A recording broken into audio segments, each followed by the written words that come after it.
ಎಲ್ರಿಗೂ ನಮಸ್ಕಾರ. ಇನ್ಫೋಸ್ಟ್ರೀಮ್ ಯೂಟ್ಯೂಬ್ ಚಾನೆಲ್ಗೆ ಎಲ್ರಿಗೂ ಕೂಡ ಸ್ವಾಗತ. ಈ ವಿಡಿಯೋದಲ್ಲಿ ನಾವು ಇನ್ನೊಂದು ಪ್ರಾಬ್ಲಮ್ ಅನ್ನ ಡಿಸ್ಕಸ್ ಮಾಡ್ತಾ ಹೋಗೋಣ ಎಸಿ ಸರ್ಕ್ಯೂಟ್ಸ್ ಮೇಲೆ. ಸೊ ಕ್ವಶನ್ ಏನ್ ಹೇಳ್ತಾ ಇರೋದು, A capacitor of capacitance 79.5 microfarad is connected in series with A non inductive resistance. Non inductive ಅಂತಂದ್ರೆ ಈ ಒಂದು ಸರ್ಕ್ಯೂಟ್ ಅಲ್ಲಿ ನಮಗೆ ಇಂಡಕ್ಟೆನ್ಸ್ ಇಲ್ಲ ಅಂತಂದ್ರೆ ಇಲ್ಲಿ ನಮಗೆ ಕೆಪಾಸಿಟೆನ್ಸ್ ಅಂತ ಕೊಟ್ರು, ಇಲ್ಲಿ ನಾನ್ ಇಂಡಕ್ಟಿವ್ ರೆಸಿಸ್ಟೆನ್ಸ್ ಅಂತಂದ್ರೆ ರೆಸಿಸ್ಟೆನ್ಸ್ ಇದೆ. ಸೊ ಏನಂತ ಕರಿಬಹುದು, ನಾನು ಇದನ್ನ ಆರ್ ಸಿ ಸರ್ಕ್ಯೂಟ್ ಅಂತ ಕರಿತಾ ಹೋಗ್ಬೋದು. ಗೊತ್ತಾಯ್ತಾ, ನಮಗೆ ಕೊಟ್ಟಿರುವಂತದ್ದು R C circuit. Non inductive ಅಂತಂದ್ರೆ ಇಂಡಕ್ಟೆನ್ಸ್ ಇಲ್ಲ ಅಂತ ಅರ್ಥ, ಸರಿನಾ. R C circuit of 30 ohm across 100 volts 50 Hz supply. Find the impedance, current, phase angle, power factor. ನೋಡಿದ್ರೆ ದೊಡ್ಡದಾಗಿ ಕಾಣಿಸ್ತಾ ಇರ್ಬೋದು, ವೆರಿ ಈಸಿ ಪ್ರಾಬ್ಲಮ್, ಸರಿನಾ. ಫಸ್ಟ್ ನನ್ನ ಕ್ಲಾಸ್ ಅನ್ನ ಕೇಳ್ಕೊಳ್ಳಿ, ಆಮೇಲೆ ಸ್ಕ್ರೀನ್ ಶಾಟ್ ತಕೊಂಡು ನೋಟ್ಸ್ ಅನ್ನ ಬರೀತಿರ್ತೀರಲ್ಲ, ಅವಾಗ ನಿಮಗೆ ಕ್ಲಿಯರ್ ಆಗಿ ಅರ್ಥ ಆಗ್ತಾ ಹೋಗುತ್ತೆ ಸ್ಟೆಪ್ ಬೈ ಸ್ಟೆಪ್, ಸರಿನಾ. ಎಸ್. ಸೊ ಇವಾಗ ಫಸ್ಟ್ ಯಾವುದೇ ಒಂದು ಪ್ರಾಬ್ಲಮ್ ಆದ್ರೂ ಕೂಡ ನಾವು ಗಿವನ್ ಅನ್ನ ಬರಿಬೇಕು. ಸೊ ಗಿವನ್ ಅಂತ ಅಂದ್ರೇನು, ಕ್ವಶನ್ ಅಲ್ಲಿ ಏನೇನು ಕೊಟ್ಟಿದ್ದಾರೆ ಅದನ್ನ ಬರೀರಿ. A capacitor of the capacitance 79.5 microfarad. So capacitance C ಎಷ್ಟು ಕೊಟ್ಟಿರೋದವರು 79.5 ಮೈಕ್ರೋಫ್ಯಾರೆಡ್ ಅಂತ ಕೊಟ್ಟಿದ್ದಾರೆ. ಸೊ ಮೈಕ್ರೋ ಅಂತಂದ್ರೇನು, ಇಂಟು 10⁻⁻6. ಗೊತ್ತಾಯ್ತಾ, 79.5 ಇಂಟು 10⁻⁻6. ನೆಕ್ಸ್ಟ್ ಏನ್ ಕೊಟ್ಟಿದ್ದಾರೆ, is connected in series with A non inductive resistance ಅಂತ ಕೊಟ್ಟಿದ್ದಾರೆ. ಸೊ ನಾನ್ ಇಂಡಕ್ಟಿವ್ ಅಂದ ತಕ್ಷಣ ಇದು ಯಾವ ಸರ್ಕ್ಯೂಟು, ಆರ್ ಸಿ ಸರ್ಕ್ಯೂಟ್ ಅಂತ ಬರೀರಿ, ಸರಿನಾ. It is a R C circuit. Resistance value ಎಷ್ಟು ಅಂತ ಕೊಟ್ಟಿದ್ದಾರೆ, resistance is 30 ohm across 100 volts ಅಂತ ಕೊಟ್ಟಿದ್ದಾರೆ. So this is the voltage ಎಷ್ಟು 100 volts ಅಂಡ್ 50 Hz ಅಂತಂದ್ರೇನು, frequency is 50 Hz supply. So first impedance ಅನ್ನ ಕ್ಯಾಲ್ಕುಲೇಟ್ ಮಾಡಬೇಕು, ದಟ್ ಈಸ್ ಝಡ್ ಅಂತಂದ್ರೇನು ಇಂಪಿಡೆನ್ಸ್. ನೆಕ್ಸ್ಟ್ ಕರೆಂಟ್ ವ್ಯಾಲ್ಯೂನ ಕ್ಯಾಲ್ಕುಲೇಟ್ ಮಾಡಬೇಕು, that is I. Next phase angle ಅನ್ನ ಕ್ಯಾಲ್ಕುಲೇಟ್ ಮಾಡಬೇಕು, ದಟ್ ಈಸ್ 5. ಸೊ 5 ವ್ಯಾಲ್ಯೂನ ಕ್ಯಾಲ್ಕುಲೇಟ್ ಮಾಡಬೇಕು. ಪವರ್ ಫ್ಯಾಕ್ಟರ್ ಅನ್ನ ಕ್ಯಾಲ್ಕುಲೇಟ್ ಮಾಡಬೇಕಾಗುತ್ತೆ, ಪವರ್ ಫ್ಯಾಕ್ಟರ್. ಸೊ ಇದನ್ನ ನಾವೇನಂತ ಕರಿಬಹುದು, ಕಾಸ್ 5 ಅಂತ ಕರಿತಾ ಹೋಗ್ಬೋದು, ಸರಿನಾ. ಕಾಸ್ 5 ವ್ಯಾಲ್ಯೂನ ಕೇಳ್ತಾ ಇದ್ದಾರೆ, 5 ಇಲ್ಲಿ ಸಿಕ್ಬಿಡುತ್ತೆ. ಸೊ ಅದನ್ನೇ ಇಲ್ಲಿ ಕಾಸ್ 5 ಅಲ್ಲಿ ಸಬ್ಸ್ಟಿಟ್ಯೂಟ್ ಮಾಡಿದ್ರೆ ಆಯ್ತು, ಅಂದ್ರೆ ಕಾಸ್ ಇಂಟು 5 ಮಾಡಿದ್ರೆ ಕಾಸ್ 5 ಸಿಕ್ತು. ಸೊ ಫೇಸ್ ಆಂಗಲ್ ಸಿಕ್ತು ಅಂತಂದ್ರೆ ನಮಗೆ ಪವರ್ ಫ್ಯಾಕ್ಟರ್ ಆರಾಮಾಗಿ ಸಿಗ್ತಾ ಹೋಗುತ್ತೆ. ಈಗ ಒಂದೊಂದಾಗೆ ಸಾಲ್ವ್ ಮಾಡ್ತಾ ಹೋಗೋಣ. First Z. ಸೊ ಇದನ್ನ ಬರ್ಕೋಬೇಡ್ರಿ, ನಾನು ತೋರಿಸ್ತೀನಿ. ಝಡ್ದು ಫಾರ್ಮುಲಾ ಏನು, ಝಡ್ ಅನ್ನ ನಾನು 2 ಫಾರ್ಮುಲಾಯಿಂದ ತಕ್ಕೋಬಹುದು. ಏನು, ಒಂದು V divided by I format ಅಲ್ಲಿ. ಈಗ ನನಗೆ ವೋಲ್ಟೇಜ್ ಕೊಟ್ಟಿದ್ದಾರೆ, ಕರೆಂಟ್ ಗೊತ್ತಿದೆಯಾ, ಕರೆಂಟ್ ಗೊತ್ತೇ ಇಲ್ಲ ಅಂತಂದ್ರೆ ನಾನು ಇದರಲ್ಲಿ ತಗೊಳಕ್ಕಾಗಲ್ಲ. ಈಗ ನೆಕ್ಸ್ಟ್ ಇನ್ನೊಂದು ಫಾರ್ಮೆಟ್ ಏನು, ಝಡ್ ಈಸ್ ಈಕ್ವಲ್ ಟು, ಇದು ಆರ್ ಸಿ ಸರ್ಕ್ಯೂಟ್ ಆಗಿರೋದ್ರಿಂದ impedance Z will be equal to root of R square plus X C square. R square plus X C square.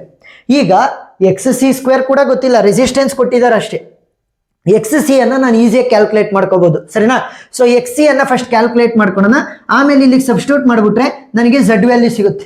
So X C formula ಏನು, X C will be equal to 1 divided by 2πfc. So 2π ಗೊತ್ತು, F ಅಂದ್ರೆ frequency ಇದೆ, next C ಅಂತಂದ್ರೆ capacitance ಕೊಟ್ಟಿದ್ದಾರೆ. So X C ವ್ಯಾಲ್ಯೂನ calculate ಮಾಡ್ಕೊಳ್ಳೋಣ first. So X C will be equal to 1 divided by 2πfc. So ಇದು ಮೊದಲನೇದು ಕ್ಯಾನ್ಸರ್, 2πfc. ಈಗ X C value will be equal to 1 divided by 2π ಹಂಗೆ ಬರ್ಕೊಳ್ಳಿ. ಪೈ ಜಾಗಕ್ಕೆ 3.14 ಆಗಲಿ ಅಥವಾ 22/7 ಆಗಲಿ, ಅದನ್ನ ಪ್ಲೇಸ್ ಮಾಡಬಾರ್ದು. ಕ್ಯಾಲ್ಕುಲೇಟರ್ ಅಲ್ಲಿ ಅದನ್ನ ಟೈಪ್ ಮಾಡಬೇಕು, ಯಾವ ರೀತಿ ಅಂತ ನಾನು ಹೇಳ್ಕೊಡ್ತೀನಿ. ಎಫ್ ಫ್ರೀಕ್ವೆನ್ಸಿ ಎಷ್ಟು ಕೊಟ್ಟಿರೋದವರು 50 Hz ಅಂತ ಕೊಟ್ಟಿದ್ದಾರೆ, ಇಂಟು ಕೆಪಾಸಿಟೆನ್ಸ್ ಎಷ್ಟು ಕೊಟ್ಟಿರೋದು 79.5 ಇಂಟು 10⁻⁻5 ಅಂತ ಕೊಟ್ಟಿದ್ದಾರೆ. ಸಾರಿ, -6 ಮೈಕ್ರೋಫ್ಯಾರೆಡ್ ಅಲ್ವಾ. ಸೊ -6. ಸೊ ಇದಷ್ಟು ಕೂಡ ನಾವು ಕ್ಯಾಲ್ಕುಲೇಟರ್ ಅಲ್ಲಿ ಆಗ್ತಾ ಹೋಗೋಣ. ಫಸ್ಟ್ ಡಿನಾಮಿನೇಟರ್ ಅನ್ನ ಸಾಲ್ವ್ ಮಾಡ್ಕೊಳ್ಳಿ, ಆಮೇಲೆ 1 ಇಂದ ಡಿವೈಡ್ ಮಾಡಿದ್ರೆ ಆಯ್ತು. ಸೊ 2π ಯಾವ ರೀತಿ ಬರ್ಸೋದು, ಸಿಂಪಲ್. 2 ಇಂಟು ಪೈ ಬೇಕು ಅಂತಂದ್ರೆ ಶಿಫ್ಟ್ ಅನ್ನ ಒತ್ತಿ, ಇಲ್ಲಿ ಕೆಳಗಡೆ EXP ಅಂತ ಕಾಣುತ್ತೆ, ಅದ್ರ ಮೇಲೆ ಸಣ್ಣದಾಗೆ ನಿಮಗೆ ಪೈ ಅನ್ನೋ ಸಿಂಬಲ್ ಕಾಣಿಸ್ತಾ ಇರುತ್ತೆ, ಅದನ್ನ ಒತ್ತಿ ಪೈ ಬರುತ್ತೆ. ಯಾವ ರೀತಿ, 2 ಇಂಟು ಪೈ ಬೇಕು ಅಂತಂದ್ರೆ ಶಿಫ್ಟ್ ಅನ್ನ ಒತ್ತಿ, EXP ಅಂತ ಕಾಣ್ತಾ ಇರುತ್ತೆ, ಅದ್ರ ಮೇಲೆ ಪೈ ಅನ್ನೋ ಬಟನ್ ಕಾಣಿಸುತ್ತೆ. ಸೊ ಅದನ್ನ ಒತ್ಬಿಟ್ರೆ ನಮಗೆ ಪೈ ವ್ಯಾಲ್ಯೂ ಬಂತು. ಸೊ 2 ಇಂಟು ಶಿಫ್ಟ್ ಎಕ್ಸ್ಪೋನೆನ್ಷಿಯಲ್ ಹೊಡೆದ್ರೆ ಪೈ ಬಂತು, into 50 into 79.5 into 10⁻⁻6. So value ಎಷ್ಟು ಬರುತ್ತೆ ನಮಗೆ, X C will be equal to 1 divided by 0.0249 ಬರ್ತಾ ಹೋಗುತ್ತೆ.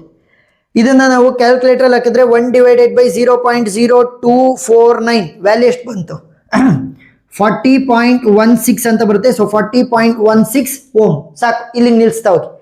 ನೆಕ್ಸ್ಟ್ ಇವಾಗ ಝಡ್ ವ್ಯಾಲ್ಯೂನ ಕ್ಯಾಲ್ಕುಲೇಟ್ ಮಾಡ್ಬೋದಾ, ಯಾಕಂದ್ರೆ ಎಕ್ಸ್ ಸಿ ವ್ಯಾಲ್ಯೂ ಸಿಕ್ಕಿದೆ. ಸೊ ಅದನ್ನ ತಗೊಂಡೋಗಿ ಇಲ್ಲಿ ಸಬ್ಸ್ಟಿಟ್ಯೂಟ್ ಮಾಡಿದ್ರೆ ಝಡ್ ವ್ಯಾಲ್ಯೂ ಸಿಗುತ್ತೆ. Z will be equal to root of R square plus X C whole square. So Z will be equal to root of R square ಅಂತಂದ್ರೆ resistance value ಎಷ್ಟಿದೆ 30. So 30 whole square plus X C whole square ಅಂತಂದ್ರೆ 40.16 whole square. First ಇಲ್ಲಿ ಈ root under ಇರುವಂಥ ವ್ಯಾಲ್ಯೂಗಳನ್ನು solve ಮಾಡ್ಕೊಳ್ಳೋಣ. 30 whole power 2 plus 40.16 whole power 2. So value ಎಷ್ಟು ಬರುತ್ತೆ 2512.8256. So Z will be equal to root of 2512.8256. Value ಎಷ್ಟಾಗುತ್ತೆ root of 2512.8256. So the value will be impedance value ಎಷ್ಟು ಬರುತ್ತೆ 50.12 ಬರ್ತಾ ಹೋಗುತ್ತೆ. 12 ಓಮ್ ಇಂದ ನಾವು ರೆಪ್ರೆಸೆಂಟ್ ಮಾಡ್ತಾ ಹೋಗ್ತೀವಿ, ಸರಿನಾ. Impedance Z is equal to 50.12 ohm. Next ಏನು ಕ್ಯಾಲ್ಕುಲೇಟ್ ಮಾಡಬೇಕು, ಕರೆಂಟ್ ಅನ್ನ ಕ್ಯಾಲ್ಕುಲೇಟ್ ಮಾಡಬೇಕು. ಇದು ವೆರಿ ಈಸಿ ಕ್ಯಾಲ್ಕುಲೇಟ್ ಮಾಡೋದು. So current I will be equal to V divided by Z. So voltage ಅವರೇ ಕೊಟ್ಟಿದ್ದಾರೆ, ವೋಲ್ಟೇಜ್ ಎಷ್ಟಿದೆ 100 volt divided by Z value ಈಗ ತಾನೇ ಕ್ಯಾಲ್ಕುಲೇಟ್ ಮಾಡ್ಕೊಂಡೆ 50.12. ಸೊ ಕ್ಯಾಲ್ಕುಲೇಟ್ರಲ್ಲಿ ಹಾಕಿ 100 volt divided by 50.12. So value ಎಷ್ಟು ಬರುತ್ತೆ 1.995 which is almost equal to 2 ampere ಅಂತ ನೀವು ತಗೊಂತ ಹೋಗ್ಬೋದು, ಸರಿನಾ. 1.995 which is almost equal to 2 ampere. So ಈಗ ಮೂರನೇ ಕ್ವಶನ್ ಏನಂತ ಕೇಳ್ತಾ ಇದ್ದಾರೆ, ಫೇಸ್ ಆಂಗಲ್ ಅನ್ನ ಕ್ಯಾಲ್ಕುಲೇಟ್ ಮಾಡ್ರಿ. ಸೊ ಫೇಸ್ ಆಂಗಲ್ ಏನಕ್ಕೆ ಈಕ್ವಲ್ ಆಗಿರುತ್ತೆ, simple. 5 will be equal to tan inverse of X C whole divided by R, ಸರಿನಾ. ಇದು ಆರ್ ಸಿ ಸರ್ಕ್ಯೂಟ್ ಆಗಿರೋದ್ರಿಂದ X C by R.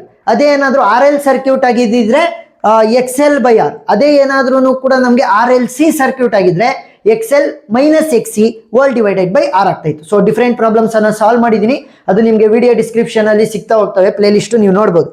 X C by R values ಅನ್ನ substitute ಮಾಡೋದು. 5 is equal to tan inverse X C. So X C value ಎಷ್ಟು ಬಂದಿರೋದು 40.16 whole divided by resistance ಎಷ್ಟು ಅಂತ ಕೊಟ್ಟಿದ್ದಾರೆ ಅವರು 30 ಅಂತ ಕೊಟ್ಟಿದ್ದಾರೆ.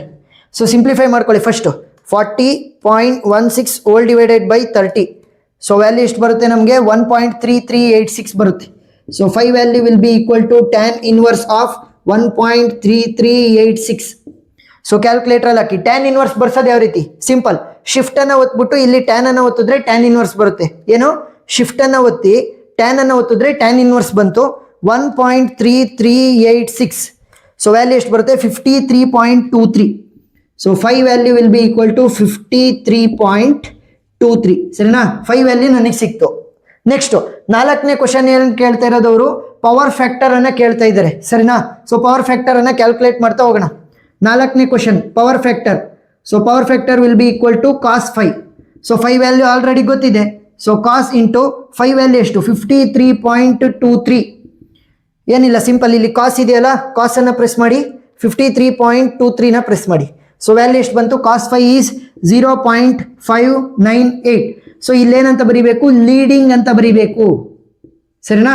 ಪವರ್ ಫ್ಯಾಕ್ಟರ್ ಅನ್ನ ಕ್ಯಾಲ್ಕುಲೇಟ್ ಮಾಡಿ ಲೀಡಿಂಗ್ ಅಂತ ಬರೀಬೇಕು. ಯಾಕೆ, ಏನಾದ್ರೂ ಕೂಡ ನಮಗೆ ಆರ್ ಸಿ ಸರ್ಕ್ಯೂಟ್ ಆಗಿದ್ರೆ ಕರೆಂಟ್ ಲೀಡ್ಸ್ ದ ವೋಲ್ಟೇಜ್. ಏನು ಆರ್ ಸಿ ಸರ್ಕ್ಯೂಟ್ ಆಗಿದ್ರೆ ಕರೆಂಟ್ ಲೀಡ್ಸ್ ದ ವೋಲ್ಟೇಜ್. ಅದೇ ಏನಾದ್ರೂ ಕೂಡ ನಮಗೆ ಆರ್ ಎಲ್ ಸರ್ಕ್ಯೂಟ್ ಆಗಿದ್ರೆ ಅಂದ್ರೆ ಇಂಡಕ್ಟೆನ್ಸ್ ಇರುವಂತ ಸರ್ಕ್ಯೂಟ್ ಆಗಿದ್ರೆ ಕರೆಂಟ್ ಲ್ಯಾಕ್ಸ್ ದ ವೋಲ್ಟೇಜ್, ಸರಿನಾ. ಆರ್ ಎಲ್ ಸರ್ಕ್ಯೂಟ್ ಆಗಿದ್ರೆ ಕರೆಂಟ್ ಲ್ಯಾಕ್ಸ್ ದ ವೋಲ್ಟೇಜ್. ಅದೇ ಏನಾದ್ರೂ ಆರ್ ಸಿ ಸರ್ಕ್ಯೂಟ್ ಆಗಿದ್ರೆ current leads the voltage. So ಅದಕ್ಕೋಸ್ಕರ ಲೀಡಿಂಗ್ ಅಂತ ಬರೆದ್ರೆ ಸಾಕು ಪವರ್ ಫ್ಯಾಕ್ಟರ್ ಹತ್ರ. ಸೊ ಫಸ್ಟ್ ಏನ್ ಮಾಡಿದ್ವಿ, ನಮಗೆ ಇಂಪಿಡೆನ್ಸ್ ಅನ್ನ ಕ್ಯಾಲ್ಕುಲೇಟ್ ಮಾಡಕ್ ಹೇಳಿದ್ರು, ಇಂಪಿಡೆನ್ಸ್ ವ್ಯಾಲ್ಯೂ ಗೊತ್ತಿರಲಿಲ್ಲ. ಸೊ ಅದಕ್ಕೋಸ್ಕರ ಏನ್ ಮಾಡಿದ್ವಿ, ಎಕ್ಸ್ ಸಿ ವ್ಯಾಲ್ಯೂನ ಫಸ್ಟ್ ಕ್ಯಾಲ್ಕುಲೇಟ್ ಮಾಡ್ಕೊಂಡೆ. ಎಕ್ಸ್ ಸಿ ವ್ಯಾಲ್ಯೂನ ಇಟ್ಕೊಂಡು ನಾವು ಇಂಪಿಡೆನ್ಸ್ ವ್ಯಾಲ್ಯೂನ ಆರಾಮಾಗಿ ಕ್ಯಾಲ್ಕುಲೇಟ್ ಮಾಡ್ಕೊಂಡ್ವಿ. ಇಂಪಿಡೆನ್ಸ್ ಅನ್ನ ಯೂಸ್ ಮಾಡ್ಕೊಂಡು ನಾವು ಕರೆಂಟ್ ಅನ್ನ ಕಂಡುಹಿಡ್ಕೊಂಡ್ವಿ, ಯಾಕಂದ್ರೆ ವೋಲ್ಟೇಜ್ ಅವರೇ ಕೊಟ್ಟಿದ್ರು. ಸೊ ಇಂಪಿಡೆನ್ಸ್ ವ್ಯಾಲ್ಯೂನ ಹಾಕಿದ ತಕ್ಷಣ ಕರೆಂಟ್ ಬಂತು. ಸೊ ನೆಕ್ಸ್ಟ್ ಏನ್ ಕೇಳಿದ್ರು ಅವರು, ಪವರ್ ಫ್ಯಾಕ್ಟರ್ ಅನ್ನ ನೆಕ್ಸ್ಟ್ ಏನ್ ಕೇಳಿದ್ರು ಅವರು, ಫೇಸ್ ಆಂಗಲ್ ಅನ್ನ ಕೇಳಿದ್ರು. So 5 will be equal to tan inverse of X C by R. ಅದೇ ಏನಾದ್ರೂ ಕೂಡ ಆರ್ ಎಲ್ ಸರ್ಕ್ಯೂಟ್ ಆಗಿದ್ರೆ X L by R, R L C circuit ಆಗಿದ್ರೆ X L minus X C whole divided by R. So ಆ ಪ್ರಾಬ್ಲಮ್ಗಳನ್ನ solve ಮಾಡಿದಾಗ ನಿಮಗೆ clear ಆಗುತ್ತೆ. ಸೊ ವ್ಯಾಲ್ಯೂಗಳನ್ನು ಸಬ್ಸ್ಟಿಟ್ಯೂಟ್ ಮಾಡ್ರಿ, 5 ವ್ಯಾಲ್ಯೂ ಬಂತು. ನೆಕ್ಸ್ಟ್ ಏನು ಕೇಳ್ತಾ ಇರೋದು ಅವರು, ಕಾಸ್ 5 ಅಂತ ಅಂದರೆ ಪವರ್ ಫ್ಯಾಕ್ಟರ್ ಅನ್ನ ಕೇಳಿದ್ರು.